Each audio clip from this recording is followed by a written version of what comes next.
The divine Tamil நேயர்களுக்கு வணக்கம். நம்ம கூட யார் இருக்கா அப்படின்னு பார்த்தீங்கன்னா ஜோதிட சிரோன்மணி ஆன்மீக சொற்பொழிவாளர் டாக்டர் தீபா லால் மேம். வணக்கம் மேம். வணக்கம் சார். இப்போ காலச்சக்கரத்தின் 3வது ராசியான மிதுனம்.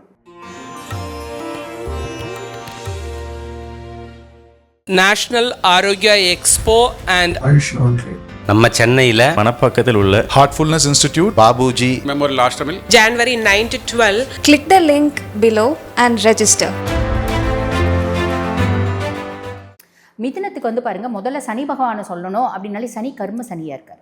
கர்ம சனி அப்படின் போது பொதுவாக ஒரு வார்த்தை சொல்லுவாங்க, 10ல் ஒரு பாவி இருந்தால் அரசனை போல யோகம் உண்டு அப்படின்றது இன்ஜென்ரலாக ஜோதிடர்கள் சொல்லக்கூடிய கருத்து. அப்போ 10ல் சனி தான் இருக்கான், பாவி தான் இருக்கான். அப்போ நம்மளுக்கு அரசனை போல யோகம் வருமா அப்படின்னா வாய்ப்பு ரொம்ப கம்மிங்க.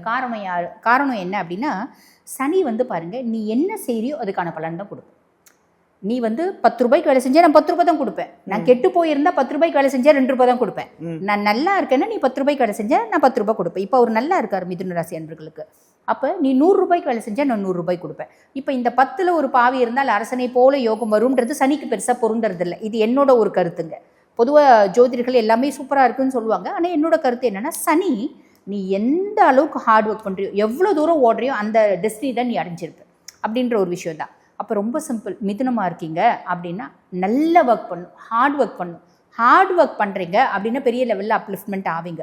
ஹார்ட் ஒர்க் பண்ணல அப்படின்னா நம்ம என்ன நிலைமையில் இருக்கோமோ அதே நிலைமையில தான் இருக்கும்.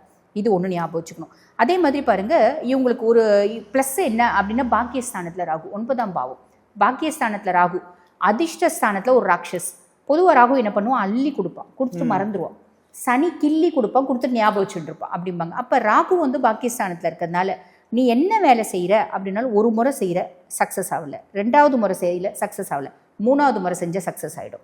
அதே மாதிரி வந்து பார்த்திங்கன்னா, ரொம்ப நாளாக நான் ஆசைப்பட்ட ஒரு விஷயம், இப்போ ரொம்ப இளம் வயசு பசங்களாக இருக்காங்கன்னா, ரொம்ப நாளாக அந்த பொண்ணு வந்து நான் லவ் பண்ணுறேன்ப்பா, அந்த பொண்ணு வந்து என் கூட பேசுமான்னு ஆசைப்பட்டேன், அந்த பொண்ணு என்னை லவ் பண்ணுமான்னு ஆசைப்பட்டேன், இந்த ஆஃபீஸில் எனக்கு வேலை கிடைக்குமான்னு ஆசைப்பட்டேன், இந்த கார் நான் வாங்குவேனான்னு ஆசைப்பட்டேன். இந்த மாதிரி என்னோட லாங் ஸ்டாண்டிங் டிசையர்ஸ் அப்படின்றது ஈடேறும். இது ஒரு பெரிய ப்ளஸ்ஸுங்க, ஃபர்ஸ்ட் விஷயம். அதுக்கப்புறம் வந்து பாருங்கள், குரு ஜென்மத்திலே இருக்கான், வக்ரகதி அடைஞ்சிருக்கான். இருந்தாலும் மிதுனம் ஒரு சில விஷயத்தில் கவனமாக இருக்கணும்.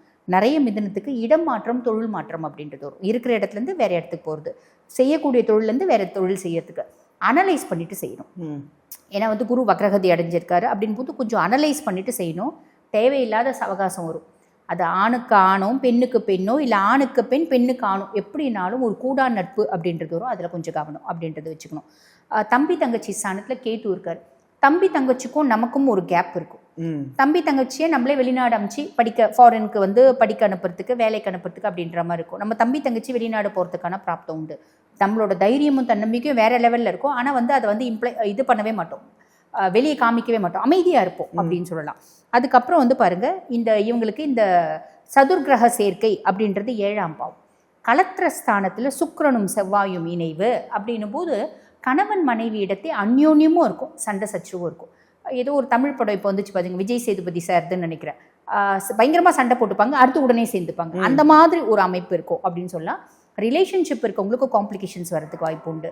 சண்டை சச்சரவு, பிரேக்கப்பு, பேட்சப்பு, இல்லை பிரேக்கப் ஆகி புது பிள்ளையோட பேட்சப் பண்ணிக்கிறதுக்கு, இல்லைனா வந்து பாருங்கள் புதுசாக ரிலேஷன்ஷிப் வரத்துக்கு, புதுசாக லவ் வரத்துக்கு. இந்த ரிலேஷன்ஷிப்பில் வந்து பார்த்திங்கன்னா உண்மையான அன்பு, காதல் இதை விட காமம் மேலோங்கும் அப்படின்னு சொல்லலாம்.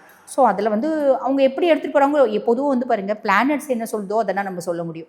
நீ இது செய்யாத, நீ இப்படி தான் செய்யணும் அப்படின்னு நம்ம சொல்லக்கூடாது இல்லைங்களா. அவங்கவுங்க மனசுக்கு எது திருப்தியோ அப்படி. பியாண்ட் தட் இந்த மாதிரி ஒரு விஷயம் இதில் வந்து சூரியனும் செவ்வாயும் கூட சேர்ந்து இணையிறாங்க. அப்போ நீ பெரிய ஆளா, நான் பெரிய ஆளா, ஈகோ கிளாஷ் வரும். நீ 2 வார்த்தை பேசினா நான் 20 வார்த்தை பேசுவேன், நீ 20 வார்த்தை பேசினா நான் 200 வார்த்தை பேசுவேன். முரட்டுத்தனமான சண்டைகள் இதுவும் வரத்துக்கு வாய்ப்பு உண்டு. ஸோ இது வந்து நம்மளோட லைஃப் பார்ட்னர் மட்டும் இல்லை, நம்மளோட ஒரு லவ் ரிலேஷன்ஷிப் மட்டும் இல்லைங்க, நம்மளோட பிஸ்னஸ் பார்ட்னர்கிட்டையும் இதெல்லாம் வரத்துக்கு வாய்ப்பு உண்டு. ஆக இந்த விஷயத்தில் கொஞ்சம் காஷியஸாக நம்ம எடுத்துகிட்டு போகிறோம் அப்படின்னா பிரச்சனை இல்லை. அதே மாதிரி அப்பாவுக்கு நமக்கு மனஸ்தாபம், இதை அரசாங்கம் சார்ந்த வேலை செய்கிறவங்களுக்கு ஹையர் அஃபிஷியலோட மனஸ்தாபம், சக ஊழியர்களோட வந்து பார்த்திங்கன்னா பிரச்சனை, இதெல்லாம் வரத்துக்கு வாய்ப்பு உண்டு. நம்ம ரொம்ப சிம்பிளுங்க, நம்ம அமைதியாக இருந்துட்டோம் அப்படின்னா நல்லது. முக்கியமாக ஃபேமிலி ஓரியன்ட் நம்ம பார்க்கணும். குடும்பத்தில் நம்ம வந்து ரொம்ப அமைதி காக்குறோம் அப்படின்னா நல்லது.